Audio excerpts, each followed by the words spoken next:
ঢাকায় সিনেমার সুপারস্টার শাকিব খান ও জনপ্রিয় অভিনেত্রী নুসরাত ফারিয়া শাহিন শাহ সিনেমায় একসঙ্গে অভিনয়ের পর থেকেই দর্শক অনুরাগীদের মধ্যে তাদের সম্পর্ক নিয়ে নানা গুঞ্জন ছড়িয়ে পড়ে।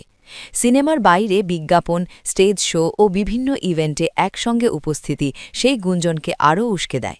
অনেকের মনেই প্রশ্ন ছিল, শাকিব খানের সঙ্গে কি নুসরাত ফারিয়ার ব্যক্তিগত কোনো সম্পর্ক ছিল?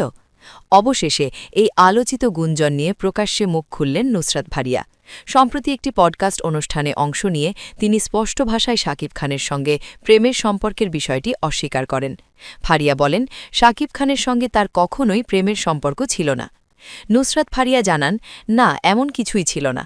আমাদের মধ্যে খুব ভালো একটি পেশাদার সম্পর্ক ছিল। আমরা একসঙ্গে সিনেমা করেছি, বিজ্ঞাপনে কাজ করেছি, স্টেজ শোতেও পারফর্ম করেছি। সবটিই ছিল কাজের জায়গা থেকেই। তিনি বলেন, সহকর্মী হিসেবে শাকিব খানের সঙ্গে তার বোঝাপড়া ও সম্পর্ক ছিল স্বাভাবিক ও পেশাদার। উল্লেখ্য, শাহিন শাহ সিনেমার পর শাকিব খান ও নুসরাত ফারিয়াকে আর একসঙ্গে বড় পর্দায় দেখা যায়নি। বিষয়টি নিয়েও দর্শকদের মধ্যে কৌতূহল ছিল।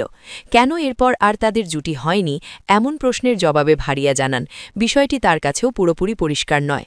এই অভিনেত্রী বলেন, এটা আসলে আমি নিজেও জানি না। এমনকি আমি শাকিবকেও একবার বলেছিলাম। ও তখন বলেছিল, আমাদের একসঙ্গে কাজ করা উচিত। তিনি আরও জানান, বর্তমানে শাকিব খান নতুনদের সঙ্গে কাজ করছেন এবং ভবিষ্যতে যদি সঠিক সময় ও ভালো গল্প আসে তাহলে আবারও একসঙ্গে কাজ হতে পারে।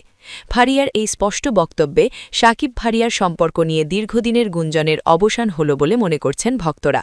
বিনোদন অঙ্গনে বিষয়টি ইতোমধ্যে আলোচনার জন্ম দিয়েছে।